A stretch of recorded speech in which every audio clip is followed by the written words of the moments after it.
my Sinister Harry Potter crossover short story, Harry Potter and the Babylonian Deity. Author's note.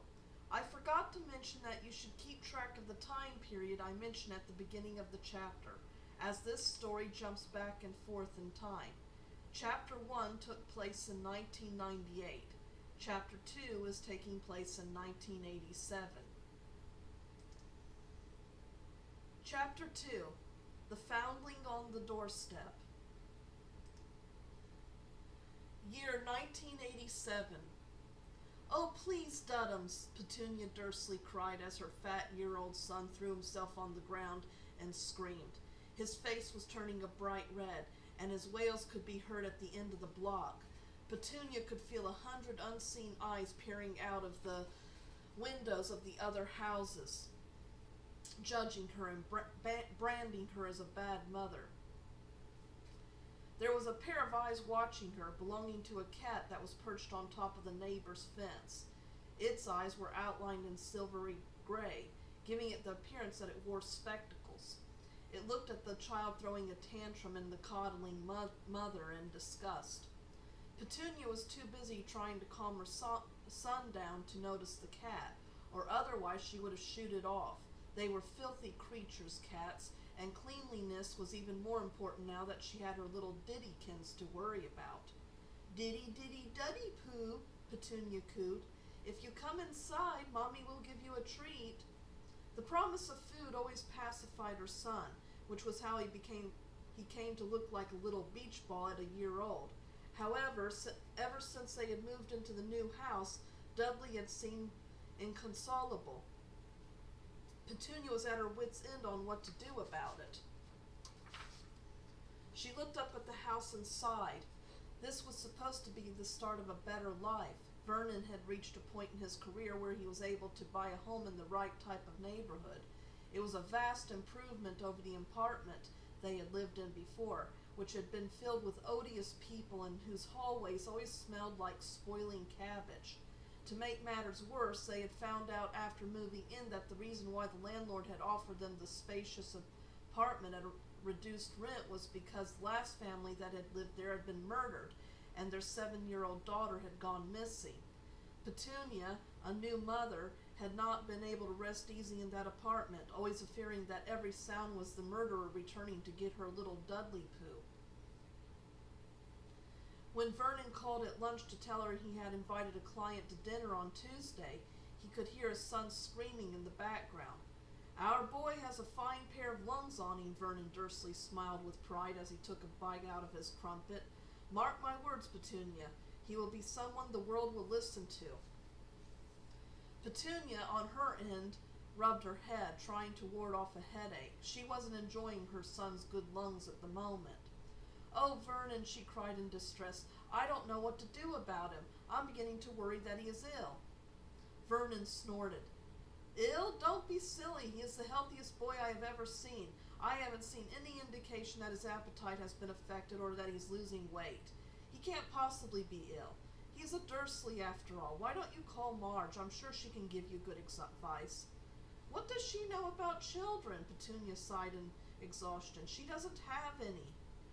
"Marge is very sensible," Vernon defended his sister. "Besides, breeding dogs and raising children is no doubt very similar." Petunia's face expressed doubt, but her husband couldn't see it over the phone. "Anyway, I'm sure Dudley is fine. Maybe he's disrupted by the move and the new surroundings. I'm sure he'll settle down. Listen, I have to go. Remember that the Krycheks are coming to dinner on Thursday, and..." Petunia nodded as Vernon gave her a list of instructions concerning the dinner. Her husband was easier to hear now because Dudley had quieted down as something caught his attention. A 7-year-old girl with blonde curly hair had materialized in the room. She was wearing a yellow raincoat that was splattered with blood. Her eyes, which looked huge because of the dark rings that outlined them, watched the woman on the phone, whose back was towards her. The child turned towards the baby and made funny faces at him. Dudley was distracted and forgot his tears. He laughed and smiled at the girl. Then she suddenly grabbed his teddy bear and ripped its head off before throwing it on the ground. Petunia had just gotten off the phone when Dudley renewed his howls. When she turned around, the little girl had vanished. However, the evidence of her destruction was found on the floor. Petunia picked up the decapitated teddy bear and hissed, "Things are not made the way they used to be."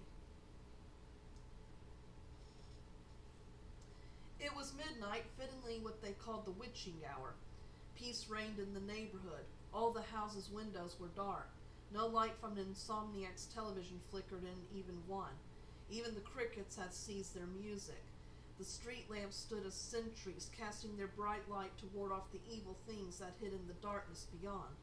With a faint pop, a wizard stood in the middle of the street, bathed in the lamplight. He held up his hand and squinted. As if he found the light offensive, he removed what looked like a lighter from a pocket in his robes and clicked it. Instead of creating light, it stole it from the nearest lamppost. He repeated the motion until every street lamp was out. "Lumos," he whispered, and a ball of light appeared at the tip of his wand, illuminating the now darkened street. A cat rushed up to him and meowed. It was, in fact, the same cat that had watched Petunia Dursley earlier. Albus Dumbledore stared down at the cat and smiled. "I should have known you would be here, Professor McGonagall." Suddenly the cat morphed into an elderly lady, dressed in green robes and a crooked witch's hat. She herself seemed to walk crookedly, her left hand held out as if to balance herself. "Is it true, Albus?" she asked in uncharacteristic familiarity, brows knitting in concern. "It is," he replied sadly, "the good and the bad. Lemon drop?" She glanced down at the bag of sweets, taken aback. She frowned at him, thinking this was no time to think about candy. Professor Dumbledore didn't seem to have such beliefs, as he commented, "I've always been fond of lemon drops." Professor McGonagall shook her head dismissively. "Are you telling me that after so many people, some very talented wizards and witches, have died from you-know-whose hand, he was finally destroyed by a mere baby?" "You should call Voldemort by his name, Minerva," the headmaster admonished. She shook her head. "Professor Dumbledore may be a powerful enough wizard to handle the consequences for saying the Dark Lord's name, but the name was stigmatized for a reason." Professor Dumbledore went on, "But yes, it appears that somehow the Dark Lord was destroyed when he tried to attack the boy. Why and how we may never know, as the only witness is too young to explain it and will probably not remember it as he gets older." Professor McGonagall sniffed and rubbed her eyes with a handkerchief. As soon as she had composed herself, she turned to the headmaster. "And you intend to deposit the boy with these people?" Dumbledore nodded. She looked at him incredulously.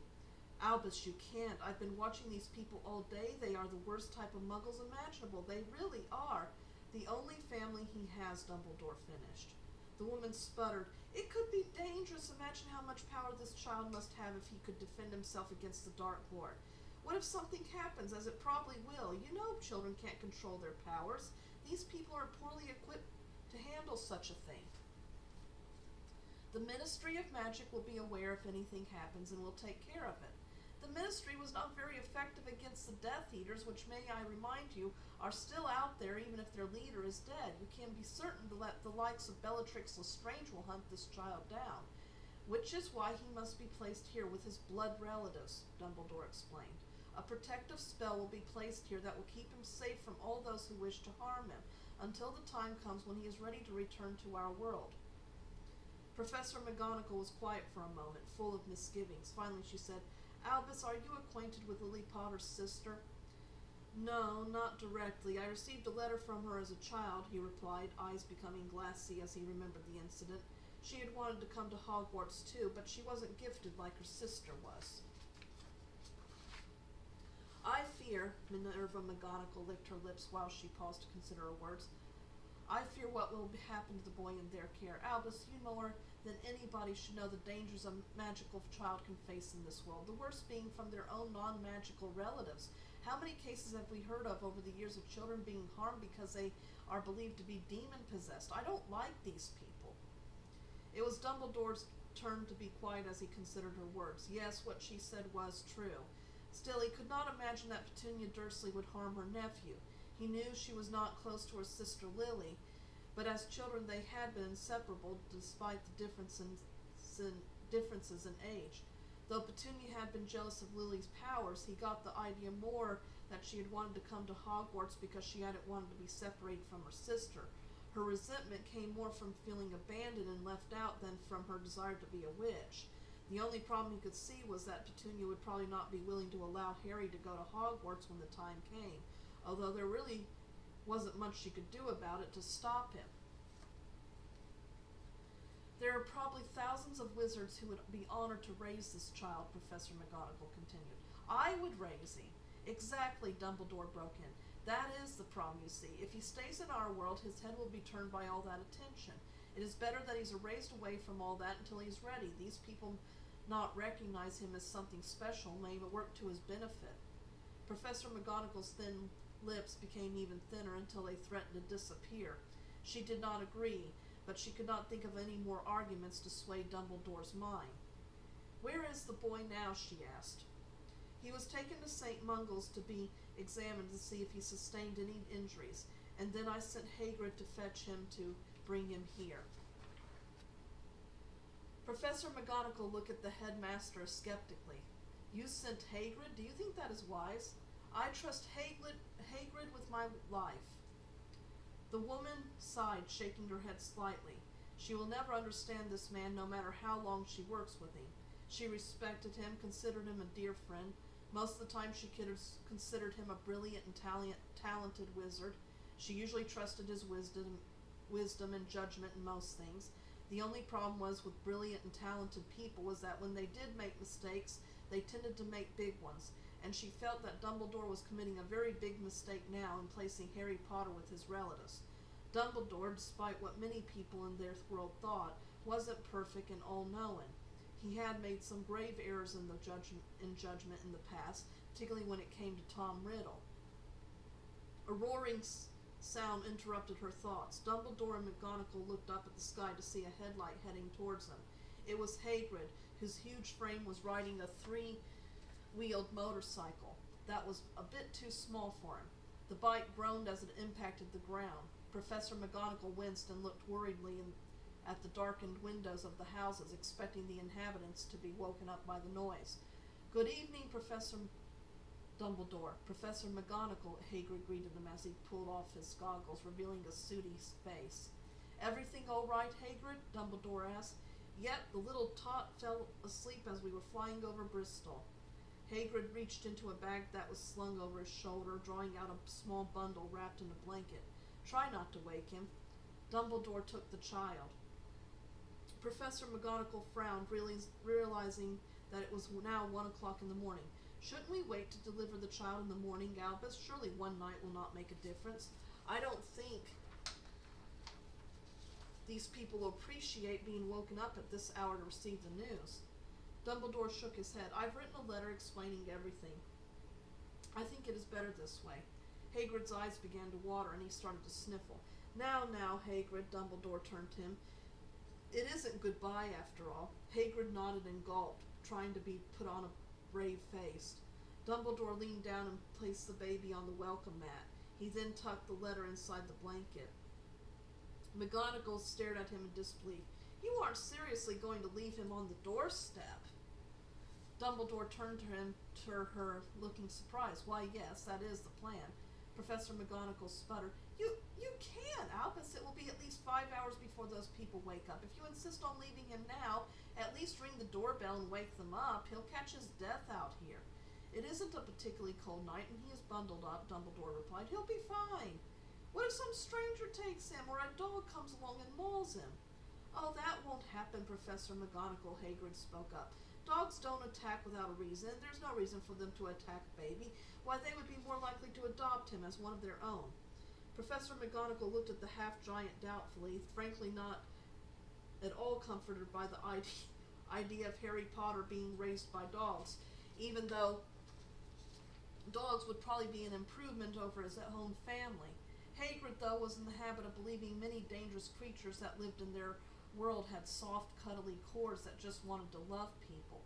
He'll be fine, Minerva. Dumbledore assured her. I've taken all precautions. You worry too much. As the Muggles like to say, it isn't good for your health. He turned to the infant sleeping on the doormat. Good luck, Harry Potter. Minerva McGonagall took one last look at the sleeping infant whose lightning bolt scar glared out from under the blanket. She would always remember feeling like she was making a horrible mistake and turning away and leaving the child defenseless on the doorstep. But in the end she had trusted the headmaster, even though she thought he was making a grave error, and she had left Harry Potter lying there. Good luck, child. You are going to need it, she thought, then added, I'm sorry.